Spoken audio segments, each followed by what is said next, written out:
Jurgen Klopp won 8 trophies in 9 seasons at Liverpool, and in that period, a team of sedentary data geeks helped the Reds secure their best value for money signing in their history.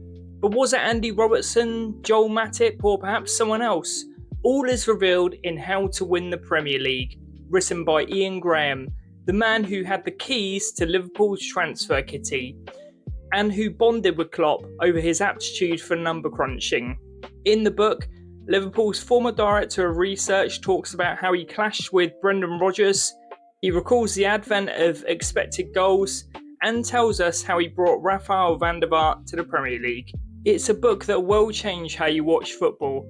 I'm about to tell you about the main themes in the book and my honest thoughts on it. So, let's start by discussing Liverpool's legendary transfer bargain.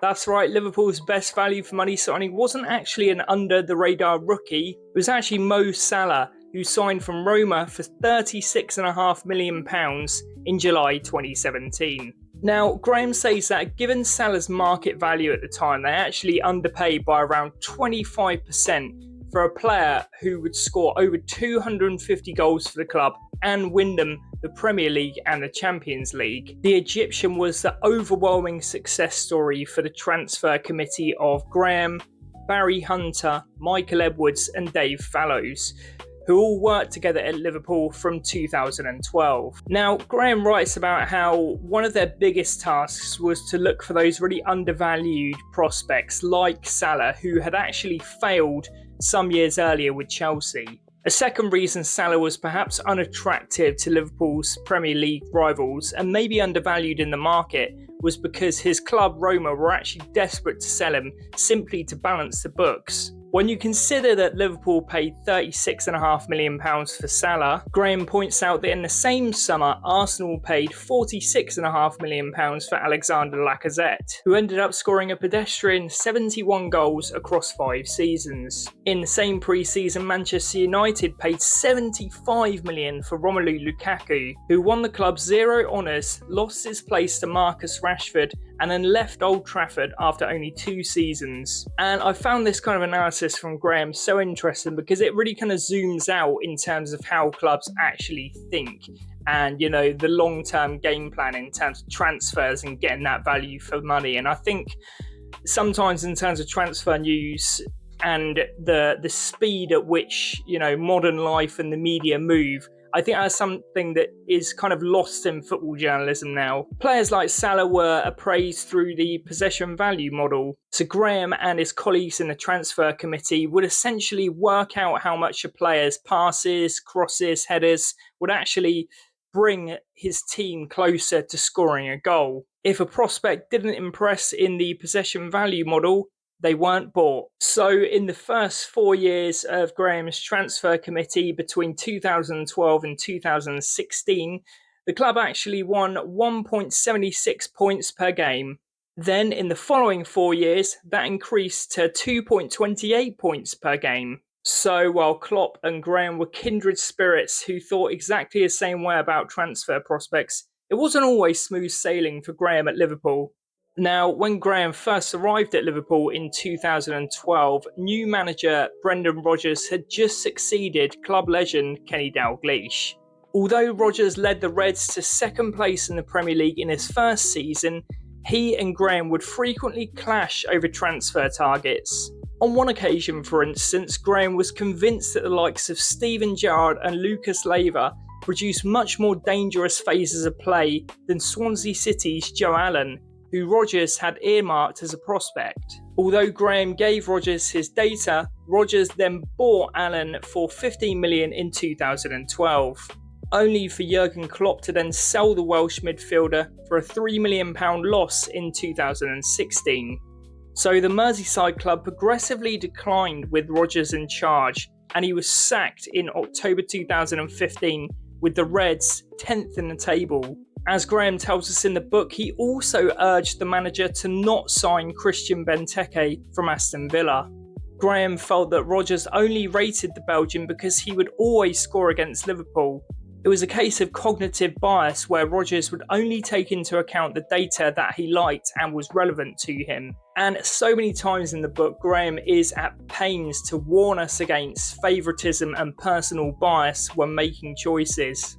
And anyway, Graham told Rodgers that the club didn't need a big lump of a target man in Christian Benteke because they already had, well, a big lump of a target man in Andy Carroll. So as Rodgers proved himself to be sillier than Ross carrying a tray of hot fajitas without oven gloves, Rodgers then snubbed Carroll and refused to start him. Carroll eventually joined West Ham in 2013 for well under half of what Liverpool paid for him. Rodgers later signed Benteke, who scored just 9 times in the Premier League in only 1 season at Anfield. He was sold for an initial loss of £7 million, with that fee potentially rising over 5 years. So there's a few times in the book where you can always just feel the awkwardness in the room as Rodgers is just refusing to take heed of the data that Graham is showing him. Rodgers is depicted as quite stubborn, quite kind of closed off, and even quite childish at times. Graham was likewise against the manager's pursuit of the likes of Tottenham Hotspur's Gylfi Sigurdsson and Blackpool's Tom Ince. Thank God Rodgers saw sense and then bought Phillipe Coutinho, who I think you'll agree is 1 or 2 levels above Tom Ince. Coutinho was of course brilliant transfer business for Liverpool. They paid Inter Milan £8.5 million for him and sold him to Barcelona in 2018 for at least £104 million. Trouble is, by then Rodgers was relaxing in Celtic's dugout, as the boys won their customary 37 domestic trophies a season. In his formative years, Graham came through with his own data analysis company, Decision Technology. He got his big break in 2007 when Tottenham wanted Graham's help. The author talks about how he convinced Spurs to buy Rafael van der Vaart and how he turned the North Londoners into an established top 5 Premier League club who frequently finished above bigger clubs with higher wage bills. In the early 2010s, however, English football was still sceptical about data. Even though Van der Vaart plundered home 13 Premier League goals in 2010-2011, it just amazed me to read about how the manager, Harry Redknapp, lambasted Graham for the Dutchman's perceived shortcomings. Despite his Spurs connections, Graham was always an ardent Liverpool fan who grew up poring over football scores, tables and football annuals. Liverpool was his dream job, and he got that soon after John Henry bought the club, having made his millions on the stock market.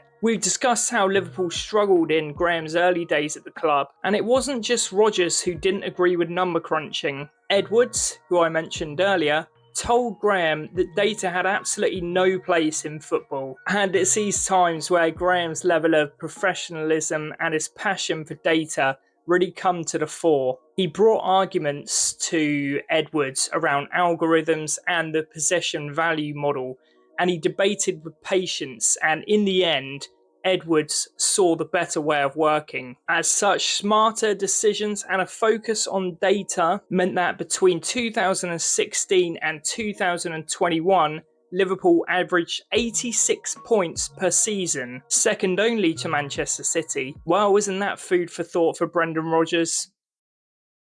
Meanwhile, Graham also tells us about the first mention of expected goals, which came about in 1962. A group of researchers asked 33 professional footballers from what distance they thought they had a 1% chance of scoring if they only had the keeper to beat. Players by and large said 32 yards. On this note, one thing Graham talks about is how the football industry is sometimes a bit too confident in its decision making. For instance, those 33 players said they'd scored 20% of shots from 20 yards, but they actually only scored 15%. The concept of expected goals was later refined in 1997 by Richard Pollard and Charles Reap.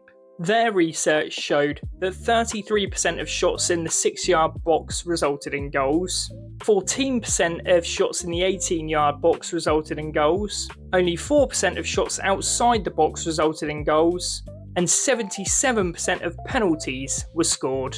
As such, Graham is at pains to point out that Coutinho was in fact not a long-range shooting expert. Granted, he scored 14 goals for Liverpool from outside the box, and the British media lauded him for his skills. However, that came at a cost of 281 attempts from outside the box by the Brazilian. It did make me laugh when Graham writes about how every time Coutinho would shape to shoot from long range, he would just say, "Don't shoot!" So Coutinho's record meant that there was 267 occasions where he lost possession, fired off target, or ignored a player in a more profitable position. So Graham was right all along, but when he was at Liverpool, he still got the tag as football's most cynical personality. So to sum up, one of the best things about this book was that I just learned so much about the level of detail that Liverpool would go into.